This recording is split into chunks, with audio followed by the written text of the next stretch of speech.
Hey everyone, welcome back to career in action. लगन आपकी advice हमारी। This is Shilpa Saroj. तो आज के वीडियो में आप सभी का बहुत बहुत स्वागत है। आज के इस वीडियो में जैसे कि आप देख पा रहे हो, जी.एन. राजू की ये बुक है द माइंड्स एक्ट 1952। ठीक है, तो इस बुक में जो आपका थ्योरी पोर्शन दिया हुआ है, तो ऑब्वियसली जो माइंड्स एक्ट है आपका 1952 वाला, वो उसमें दिया हुआ है। ठीक है, बाकायदा लिखा हुआ है। तो उसमें से हम कुछ एमसीक्यूज देखेंगे, यानी कि चैप्टर 1 से लेके चैप्टर 7 तक हम एमसीक्यूज देखेंगे। ठीक है, कंटेंट मैं आपको दिखा रही हूँ आगे, आप उसके बाद समझ लो तो इजी होगा। देखो, माइंड्स एक्ट 1952 के जितने भी एमसीक्यूज हो सकते हैं इस बुक में, जितने भी एमसीक्यूज इस बुक में दिए गए हैं वो हम कवर करने की कोशिश करेंगे। ठीक है, इस वीडियो में। अच्छा, तो बात रही इसका पीडीएफ कहाँ से मिलेगा, तो इसका पीडीएफ आप टेलीग्राम पे जाओगे, टेलीग्राम पे आप सर्च करोगे करियर इन एक्शन, जो चैनल आएगा उसको आपको ज्वाइन कर लेना है। ज्वाइन करने के बाद आप फाइल्स में जाओगे, आपको वहाँ पे सारा पीडीएफ मिल जाएगा, वहाँ से आप डाउनलोड कर सकते हो, उसके बाद पढ़ सकते हो। ठीक है, तो चलो फिर आगे बढ़ जाते हैं फटाफट। देखो, तो ये जो mines act to G N. Raju की बुक है, ये कंटेंट देखो स्टार्टिंग में कुछ ऐसा दिखेगा आपको, चैप्टर 1, चैप्टर 2, फिर आप ऐसे करके चैप्टर 10 तक दिया हुआ है। चैप्टर 1 में प्रिलिमिनरी है जो कि 1 से 8 तक है, उसके बाद इंस्पेक्टर सर्टिफाइंग सर्जन्स है, फिर चैप्टर 3 में कमिटी है, चैप्टर 4 में mining operation management of mines है, चैप्टर 5 में provision as to health and safety है, चैप्टर 6 में hours and limitation of employment, chapter 7 में लीव विद वेजेस, चैप्टर 8 में regulation by rules and bylaws, chapter 9 में penalties and procedure, और chapter 10 में miscellaneous. सो आज के इस वीडियो में हम चैप्टर 1 से लेके चैप्टर 7 तक देखेंगे, यानी प्रिलिमिनरी से लेके आपका लीव विद वेजेस तक होगा। ठीक है, अब जो नेक्स्ट एक और वीडियो लेके आऊंगी मैं, पार्ट 2, उसमें आपको चैप्टर 8, चैप्टर 9 और चैप्टर 10 तक का कवर किया हुआ एमसीक्यू मिल जाएगा। ओके, तो आज के इस वीडियो में हम समझते हैं पहले तो ये माइंड्स एक्ट क्या है। माइंड्स एक्ट 1952, इसके एमसीक्यूज पढ़ने से पहले हम समझ लेते हैं क्या है बेसिकली ये। देखो, कोई भी खान को चलाने के लिए ना कुछ एक्ट्स बनाए जाते हैं, कुछ रेगुलेशंस बनाए जाते हैं, कुछ मेजर्स लिए जाते हैं, तभी तो खान में मतलब उसके अकॉर्डिंग चीजें चलेंगी ना। एक सिस्टम होता है, उसके अकॉर्डिंग चलता है चीजें। तो वहां पे जब देखा गया कि बहुत सारे एक्सीडेंट्स हो रहे हैं, है ना, कोल माइंस में, अंडरग्राउंड, ओपन कास्ट, जो भी ले लो आप, तो उसमें आपको कुछ मेजर्स हैं उनको फॉलो करना पड़ेगा। तो इसलिए जो है ये एक्ट पास किया गया। तो इस एक्ट में बहुत सारे प्रोविजंस है, मेजर्स है, किनके रिलेटेड, हेल्थ को लेके, सेफ्टी को लेके, वर्कर्स के वेलफेयर को लेके, जो कोल, मेटलिफेरियस माइंस, ऑयल माइंस में काम करते हैं उनके रिलेटेड। तो जो भी माइनिंग ऑपरेशन होती है, जो हेल्थ है, सेफ्टी है माइंस में, है ना, तो इस एक्ट के अकॉर्डिंग ये बताया गया है कि ऑनर का क्या ड्यूटी है ना, मैनेजर क्या ड्यूटी है, ऑनर एजेंट मैनेजर क्या ड्यूटीज हैं, किस तरीके से वो इसको फॉलो करेंगे। तो ये सब चीजें इसमें माइंड्स एक्ट में बताई गई हैं। ओके, तो चलो फिर बिना देरी करते हुए स्टार्ट करते हैं, देरी नहीं करते हैं। ओके, चलो देखो, सबसे पहले है क्या आपका सबसे पहला क्वेश्चन है, according two minds act adult means. अब कहता है कि खान अधिनियम के अनुसार वयस्क का अर्थ क्या है। ऑप्शन ए दिया आपका, कंप्लीटेड इन 18 ईयर्स और 16 ईयर, कंप्लीटेड इन 18 ईयर या कंप्लीटेड इन 16 ईयर। तो जब आप इसको पढ़ोगे ना, गो थ्रू करोगे, जब आप माइंड्स एक्ट 1952 स्टार्टिंग से पढ़ना शुरू करोगे, तो आपको स्टार्टिंग ही पेज में ही आपको एडल्ट का मतलब मिल जाएगा। माइंड्स के एक्ट के अकॉर्डिंग क्या होता है, इसका मतलब ये होता है कंप्लीटेड हिज 18 ईयर, 18 साल कंप्लीट होने पर उसको क्या घोषित कर देता है, एडल्ट। ठीक है, याद रखिएगा इसको। आगे बढ़ते हैं, question number 2, mines act come into force on. तो माइंस एक्ट जो है कब, ये किस तारीख को लागू किया गया था, 1 जुलाई 1952, 27 मई 1952, 15 मार्च 1952, या फिर कोई भी नहीं। तो ये तो मतलब बिल्कुल एकदम रटा होना चाहिए, जुबान पे होनी चाहिए कि 1 जुलाई 1952 इसका राइट आंसर हो जाएगा। 1 जुलाई, ठीक है, जुलाई वाले कौन कौन है, किनका बर्थडे होता है जुलाई में, तो उनको तो मतलब बिल्कुल याद ही रहेगा। तो 1 जुलाई याद रखना है, 1952 तो सबको पता होगा ही, ऑब्वियसली बात है, माइंड्स एक्ट पढ़ ही रहे हो 1952 का, तो ये तो ठीक है, पर डेट इंपॉर्टेंट है, 1 जुलाई याद रखना है। Okay, question number 3, which section of the mines act 1952 deals with the facility to be afforded to inspector. अब यहाँ पे लिखा है खान अधिनियम 1952 की कौन सी धारा निरीक्षकों को दी जाने वाली सुविधाओं से संबंधित है। मतलब जो इंस्पेक्टर्स होते हैं उनको जो फैसिलिटीज अफोर्ड की जाती हैं, तो वो किस सेक्शन में आएगा। Section 12 of the mines act 1952, ठीक है, सेक्शन 9 में, सेक्शन 14 में, या फिर सेक्शन 20 में, किस में आएगा ये बताना है। तो इसका राइट आंसर क्या हो जाएगा आपका, section 9 of the mines act. तो सेक्शन 9 में जो इंस्पेक्टर होता है, ठीक है, उसको क्या फैसिलिटीज दी जाती हैं, ये इसमें जिक्र इसका किया गया है, याद रखिएगा, सेक्शन 9 में। Okay, question number 4, which section of the mines act 1952 deals with the notice to be given of mining operation. अब यहाँ पर क्वेश्चन में कह रहा है खान अधिनियम 1952 की 52 की कौन सी धारा खनन कार्यों की सूचना देने से संबंधित है। मतलब जो भी माइनिंग ऑपरेशन हो उसमें जो नोटिस दी जाएगी वो किस सेक्शन से डील करता है, सेक्शन 16, सेक्शन 14, सेक्शन 13 या फिर सेक्शन 18, इसका क्या हो जाएगा राइट आंसर। तो सेक्शन 16 से डील करता है माइनिंग ऑपरेशन का, जो भी नोटिस प्रोवाइड किया जाएगा वो सेक्शन 16 में मेंशन किया गया है। सेक्शन 16 याद रखिएगा, ठीक है, इसको याद रखना है, ठीक है। चलो आगे बढ़ जाते हैं question number 5। Section 25 of the mines act 1952 deals with which of the following. तो सेक्शंस तो कुछ इंपॉर्टेंट सेक्शंस हैं, उनको ध्यान में रखना है आपको। तो सेक्शन 25 जो है माइंस एक्ट का, वो किससे डील करता है? Conservancy, notice of certain disease, hours of work above ground, power to make exempting rule. देखो भैया ये बहुत इंपॉर्टेंट है, नोटिस ऑफ सर्टेन डिजीज, जो नोटिस जो रहता है सर्टेन डिजीज को लेके, वो सेक्शन 25 में मेंशन किया गया है। याद रखिएगा, इसको इंपॉर्टेंट क्वेश्चन ये आ सकता है एग्जाम में, ठीक है। अब हम आगे बढ़ जाते हैं, क्वेश्चन नंबर 6 देखेंगे। Section 18 of the mines act 1952 provides. तो देखो सेक्शन 18 जो है माइंस एक्ट का, उसमें क्या चीजें दी गई हैं? Duties and responsibility of owner agent manager, extra wages for over time, power to direct investigation of causes of disease, या फिर सुपरवाइजिंग स्टाफ। क्या होगा इसका राइट आंसर बताइए। सेक्शन 18 में यानी सेक्शन 18 में आपका ड्यूटीज एंड रिस्पॉन्सिबिलिटीज है ऑनर एजेंट और मैनेजर का, ठीक है। इसको नहीं बोलना भैया, सेक्शन 18 इसको आप नहीं बोल सकते, कुछ भूल जाओ लेकिन इसको नहीं बोलना है, ठीक है। ऑनर एजेंट मैनेजर का ड्यूटीज एंड रिस्पॉन्सिबिलिटी सेक्शन 18 में है माइंस एक्ट 1952 के, ओके। आगे बढ़ते हैं, क्वेश्चन नंबर 7। क्वेश्चन नंबर 7 है according to mines act calendar year means. अब कैलेंडर ईयर बोलता है, क्या मतलब होता है कैलेंडर ईयर का, ठीक है। तो यहाँ पे आपको समझना होगा जो कैलेंडर ईयर होता है माइंस में, उसका मतलब क्या होता है। 1 अप्रैल से 31 मार्च, 1 जनवरी से 31 दिसंबर, या फिर 1 जनवरी से 30 मार्च, या फिर 1 अक्टूबर से 31 दिसंबर। तो समझ लो कि जब कैलेंडर ईयर की जब बात करें, इसका मतलब क्या होता है। मैं यहाँ लिख रही हूँ 12 मंथ्स बिगिनिंग, ये आपके बुक में ही लिखा हुआ है, ठीक है। Beginning with 1st day of January, ठीक है, इन एनी ईयर, मतलब कोई भी साल में अगर जनवरी से पहला दिन जो शुरू हो रहा है 12 महीने का, उसको हम कैलेंडर ईयर बोलेंगे। यानी कि आपका 1 जनवरी से 31 दिसंबर तक ये आपका जो डेट है ये हो जाएगा आपका कैलेंडर ईयर, ठीक है, माइल्स के अकॉर्डिंग। इसको ध्यान में रखना है, ठीक है। 1 जनवरी से 31 दिसंबर ये आपका हो जाएगा calendar year, okay. Question number 8। Which section of the mines act 1952 deals with the chief minister and inspector. अब देखो यहाँ पे कहता है कि जो चीफ इंस्पेक्टर है यानी सीआई है, इंस्पेक्टर है, वो सबसे कौन सा सेक्शन डील करता है, ठीक है, माइंस एक्ट का बोल रहा है। सेक्शन 7, सेक्शन 4, सेक्शन 5 या सेक्शन 9। आप एक काम करो, एक तरीका है याद करने का, सेक्शन ना आप नंबरिंग वाइज करो, लाइक 1 2 3 4 5 6 7। तो इस तरीके से अगर आप लिखोगे ना तो आपको थोड़ा सा ईजी हो जाएगा याद करना। ऐसे रैंडम याद करोगे तो याद नहीं होगा। सेक्शन जब आप इसको एक पेज में लिख के दीवार में चिपका देंगे या फिर उसको डिलीट देखेंगे तो दिमाग में ऐसे ही फिट हो जाता है, ठीक है।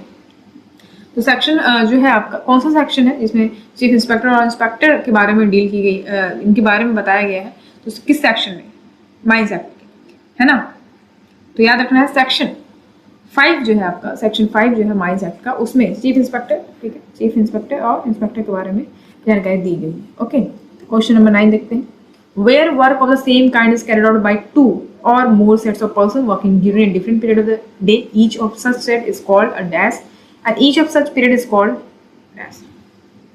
देखो यहाँ पे कह रहा है जहाँ एक ही प्रकार का कार्य दो पंक्तियों के 2 और सेट द्वारा किया जाता है जो दिन की विभिन्न अवधियों के दौरान काम करते हैं, ऐसे प्रत्येक सेट को हम क्या कहते हैं और ऐसी प्रत्येक अवधि को क्या कहते हैं, ये क्वेश्चन में यहाँ कहना चाह रहा है।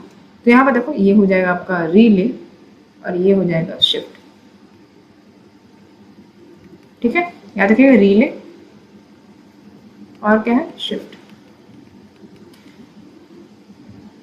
तो जब एक ही प्रकार का कार्य 2 व्यक्तियों के द्वारा किया जाता है जो दिन की विभिन्न अवधियों के दौरान काम करते हैं, तो ऐसे प्रत्येक सेट को हम क्या बोलते हैं? रिले बोलते हैं, ठीक है, रिले बोलते हैं।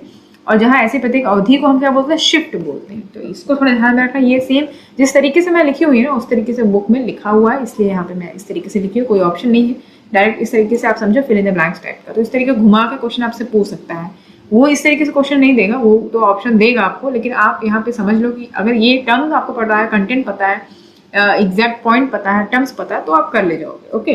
अब क्वेश्चन नंबर 10 देखेंगे। According to mines act week means a period of dash. कहता है खान अधिनियम के अनुसार सप्ताह का अर्थ डैश की अवधि है, ठीक है। अब यहाँ पे वीक पूछ रहा है, वीक का मतलब क्या होता है माइंस के according? 7 days beginning at Sunday night, 7 days beginning at Saturday night, 6 day beginning at Monday night या फिर एनी 7 days। तो भैया इसका राइट आंसर आपका हो जाएगा 7 days beginning at Saturday night। ठीक है, तो मतलब सातवां दिन जो शुरुआत होता है सैटरडे नाइट से, उसको आप बोलोगे एक सप्ताह। ठीक है, सप्ताह का मतलब यहाँ पे कहना चाह रहा है। Okay, question number 11, in which section of mines act 1952 the provision on occupational health survey is mentioned. अब कहता है खान अधिनियम 1952 की किस धारा में व्यावसायिक स्वास्थ्य सर्वेक्षण के प्रावधान का उल्लेख है? तो भैया जब भी ऑक्यूपेशनल हेल्थ सर्वे का जिक्र हो, ठीक है, आंख मूंद के आपको लगाना है सेक्शन 9A। ठीक है, सेक्शन 9 के ए में आपका क्या बताया गया है कि माइंस एक्ट 1952 के अकॉर्डिंग आपका ऑक्यूपेशनल हेल्थ सर्वे के बारे में यहाँ पे उल्लेख है, प्रावधान है। ठीक है, देखो अगर हम बात करते हैं कि सेक्शन 9 की जब बात करेंगे, ठीक है, सेक्शन 9 की बात करेंगे, उसमें क्या दिया गया? Facilities to be afforded to inspector. हमने ऊपर देखा कि सेक्शन 9 में आपका जो इंस्पेक्टर होते हैं उनको क्या फैसिलिटीज अफोर्ड की जाती है, वो इसमें मेंशन की गई है। ठीक है, तो हमें पता है, लेकिन जब आपसे बोले कि ऑक्यूपेशनल हेल्थ की जब बात हो, जिक्र हो, तो आपको 9A याद रखना है। ठीक है, इंपॉर्टेंट क्वेश्चन है ये। ठीक है, इसको ध्यान में रखिएगा, 9A का जिक्र जब हो तो ऑक्यूपेशनल हेल्थ सर्वे का दिमाग में जहन होना चाहिए। ठीक है, क्वेश्चन नंबर, अब हम आगे बढ़ते हैं 12, एक्ट नॉट अप्लाई वेयर। अब कहता है एक्ट कहाँ पे अप्लाई नहीं होता, अधिनियम जो है कहाँ पे लागू नहीं होता है? Not more than 20% are employed, excavation not extending below superjacent employed, both A and B या फिर नन ऑफ द एबव। तो देखो एक्ट कहाँ पे अप्लाई नहीं होता ये हम समझेंगे। देखो जब हम सेक्शन 3 की बात करते हैं, ठीक है, सेक्शन 3 में आपका दिया हुआ है कि act not apply in certain cases. कुछ केसेस में मतलब ये एक्ट जो है अप्लाई नहीं होता है।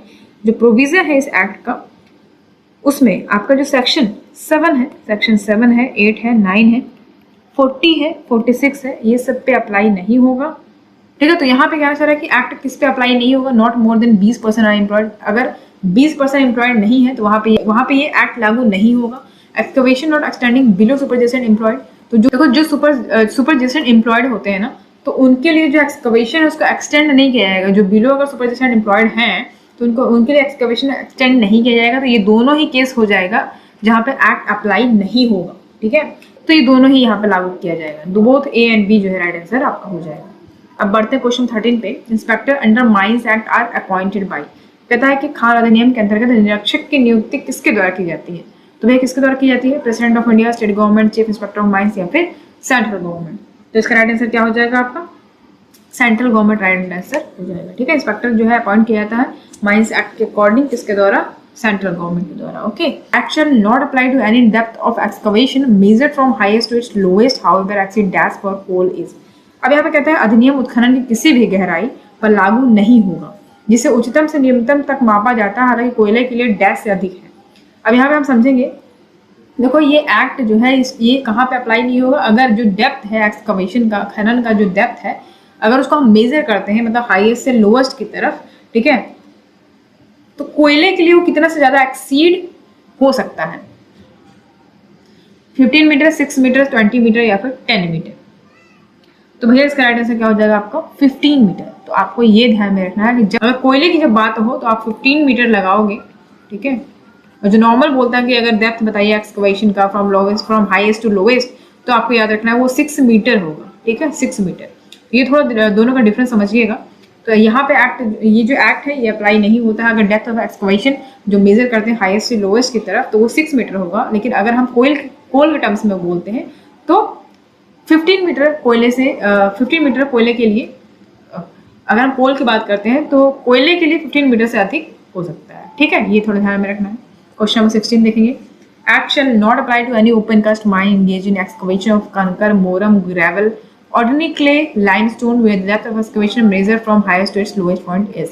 अब देखो यहाँ पे सेम क्वेश्चन कह रहा है, ओपन कास्ट माइन की बात हो रहा है, तो कहता है कि एक्ट, ये माइंस एक्ट जो है ये कहाँ पे अप्लाई नहीं होगा? अगर कोई भी ओपन कास्ट माइन में जो इसके खनन के लिए एंगेज है, मतलब कि कंकर निकाल रहा है, मोरम, ग्रेवल, ऑर्डिनरी क्ले, लाइमस्टोन, ये सब का एक्सकवेशन कर रहा है अगर, तो जो डेप्थ है एक्सकवेशन का अगर उसको मेजर करते हैं हाईएस्ट से लोएस्ट की तरफ, तो इसका राइट आंसर क्या हो जाएगा आपका?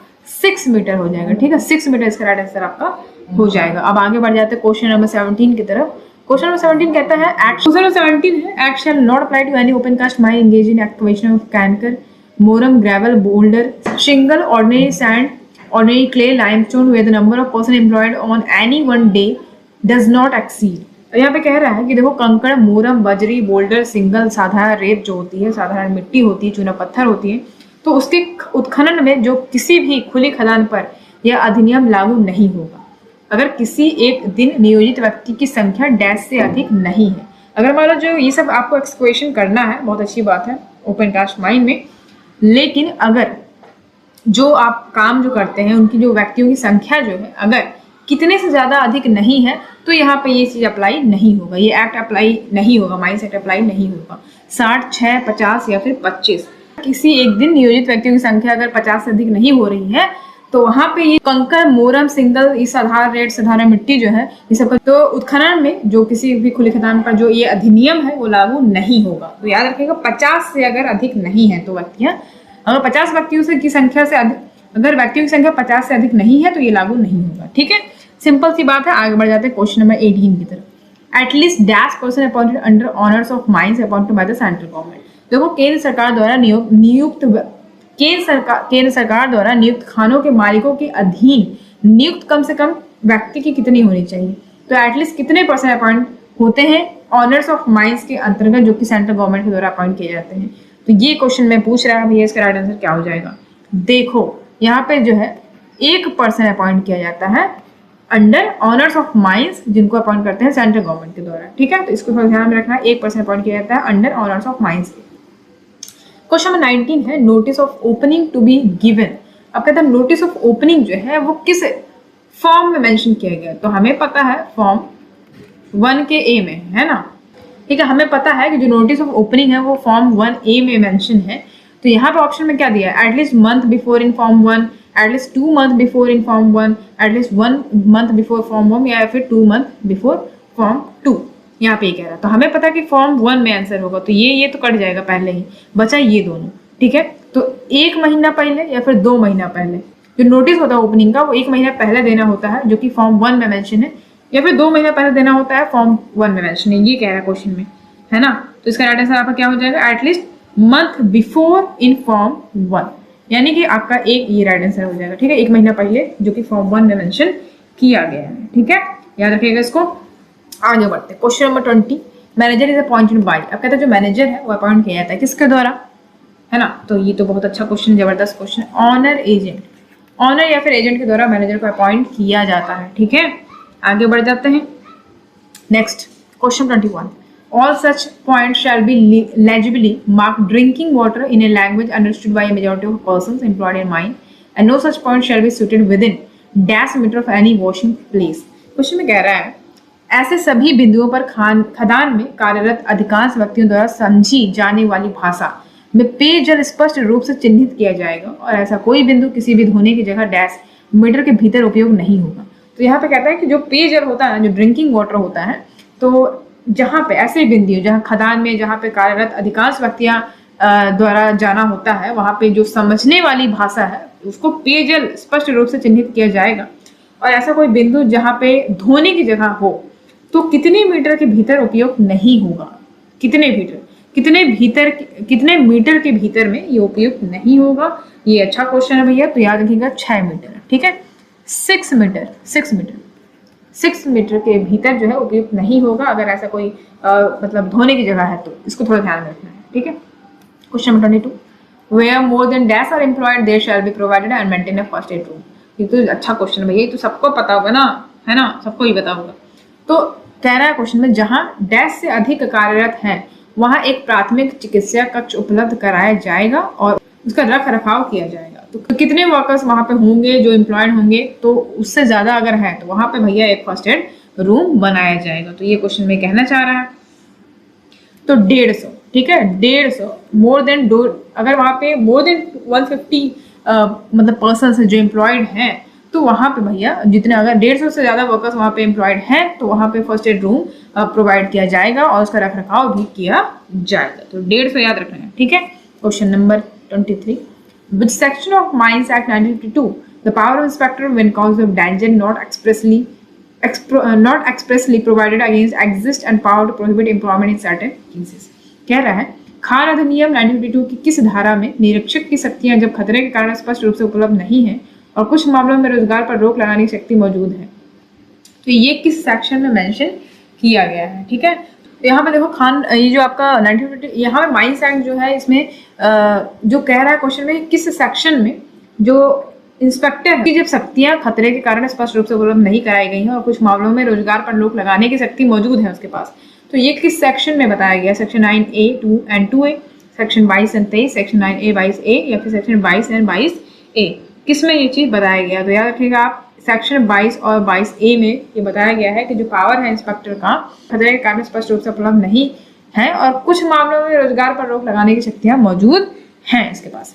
आगे बढ़ते question 24, report of reportable injuries of previous calendar year shall be submitted to CIM, यानी कि चीफ इंस्पेक्टर ऑफ माइंस। पिछले कैलेंडर वर्ष की रिपोर्ट करने योग्य चोटों की रिपोर्ट CIM को जमा की जाएगी। कब की जाएगी, तो जो भी रिपोर्टेबल इंजरीज है उसका जो रिपोर्ट होता है प्रीवियस कैलेंडर ईयर का वो सबमिट किया जाता है CIM को। कब सबमिट किया जाता है क्वेश्चन में ये पूछ रहा है, ऑन और बिफोर 31 दिसंबर, ऑन और बिफोर 20 जनवरी, ऑन और बिफोर 14 फरवरी या फिर ऑन और बिफोर 31 मार्च। तो इसका राइट आंसर आपका हो जाएगा ऑन और बिफोर 20 जनवरी। ठीक है, 20 जनवरी के पहले जो है ये रिपोर्ट होता है रिपोर्टेबल इंजरीज का उसको सबमिट किया जाता है CIM को। ठीक है, याद रखिएगा इसको 20 जनवरी के पहले। आगे बढ़ते हैं question number 25, no person shall be allowed to work in a mine for more than dash days in a 1 week. अब यहाँ पे इंपॉर्टेंट वाली बात ये है कि जब यहाँ पर डेज बोल रहा है और यहाँ पे आवर्स बोल रहा है तो आपको ध्यान में रखना है, जब डेज बोले कितना आपको याद रखना है, जब आवर्स बोले तो कितना याद रखना है। कहता है एक सप्ताह में किसी भी व्यक्ति को खदान में कितने दिन से अधिक काम करने की अनुमति नहीं दी जाएगी। तो कितने दिन से ज्यादा नहीं दी जाती है भैया, ये तो पता होना चाहिए ना, 6 डेज। ठीक है, 6 डेज से ज्यादा काम करने की अनुमति नहीं है माइंस में। Okay, next question 26, no person shall be allowed to work in mine for more than dash hours in a week. अब एक सप्ताह में कितने घंटे से ज्यादा काम करने की अनुमति नहीं दी जाती है किसी व्यक्ति को खदान में, तो इसको भी याद रखने वाली चीज है। तो 48 आवर्स।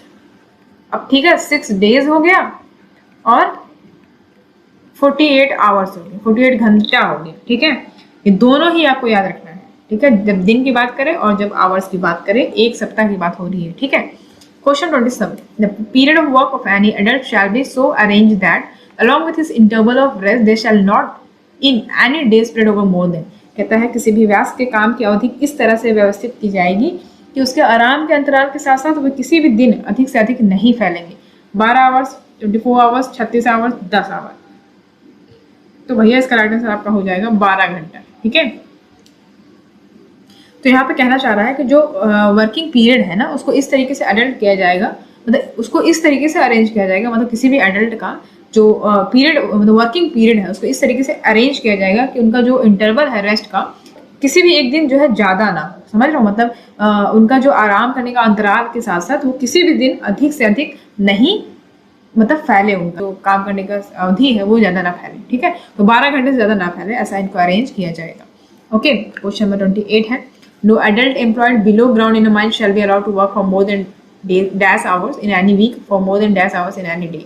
तो जैसे कि अभी हमने ऊपर पढ़ा, ठीक है, कितने घंटे से ज्यादा नहीं होना चाहिए और ये टाइमिंग देखा हमने। तो यहाँ पे कहना चाह रहा है खदान में जमीन के नीचे नियोजित किसी भी व्यास को किसी भी सप्ताह में डैश घंटे से अधिक, किसी दिन में डैश घंटे से अधिक काम करने की अनुमति नहीं दी जाएगी।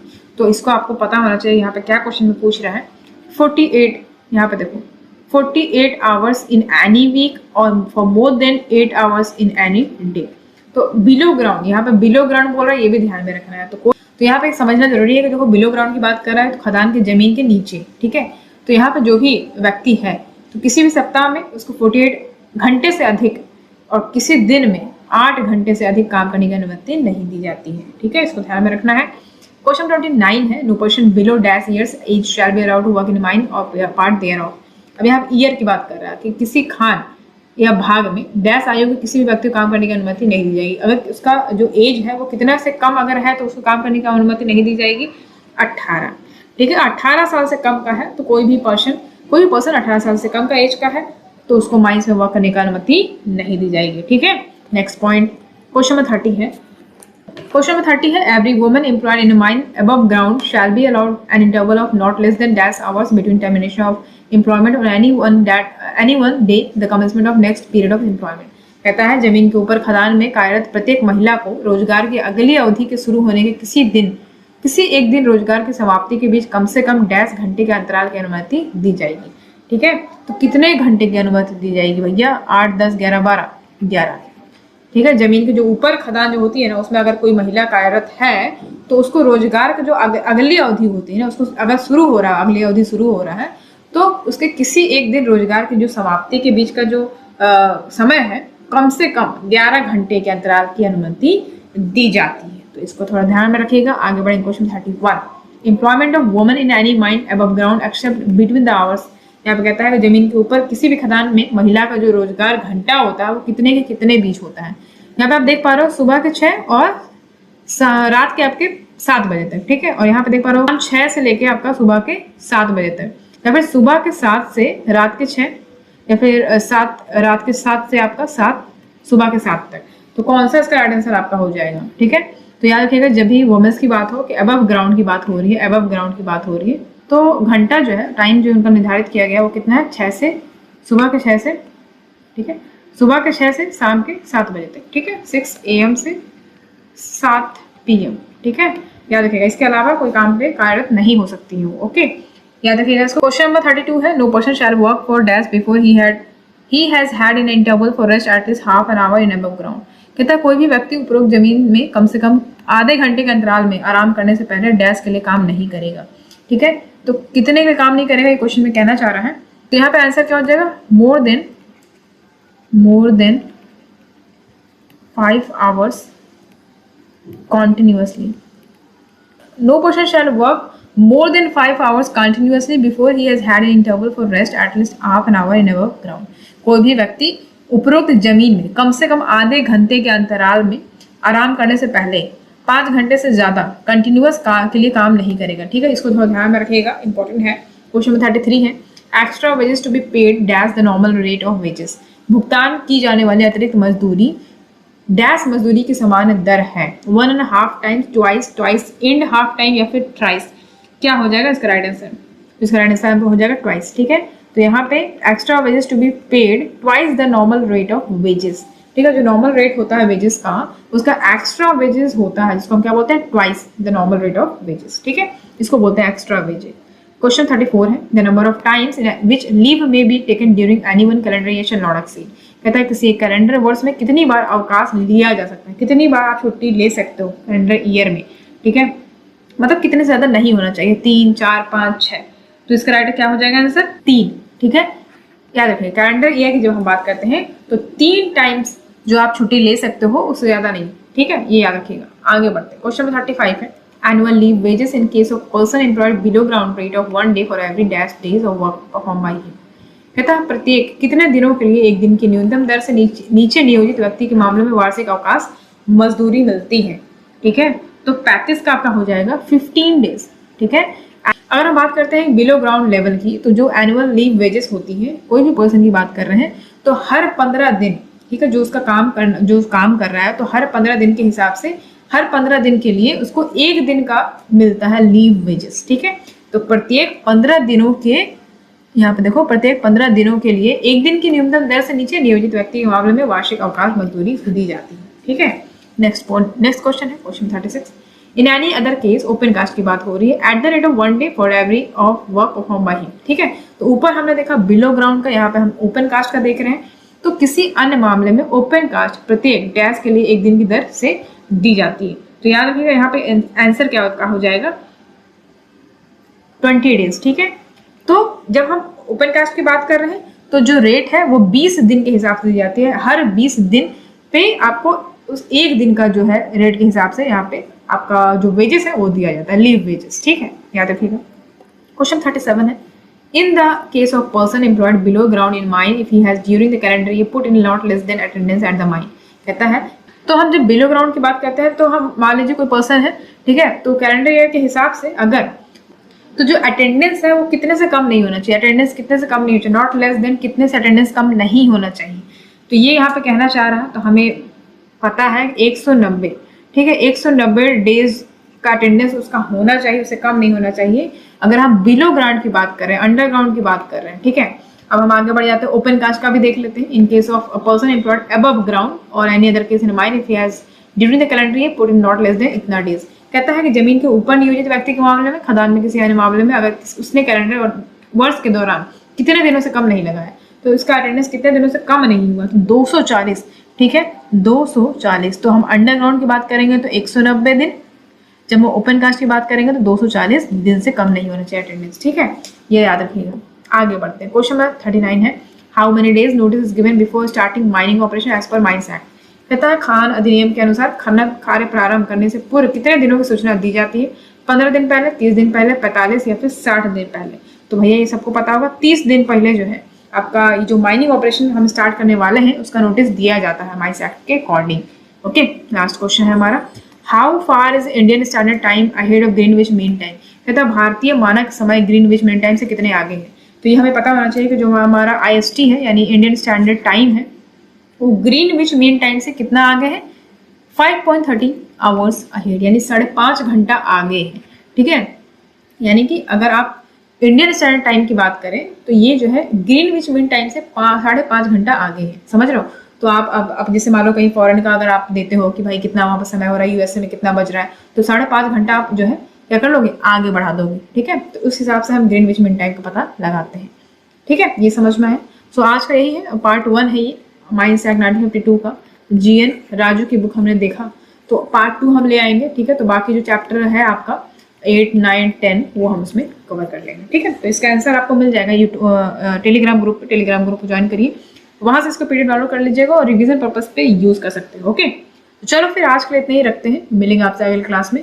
तब तक के लिए अपना ध्यान रखिए। Thank you so much for watching, see you in the next class.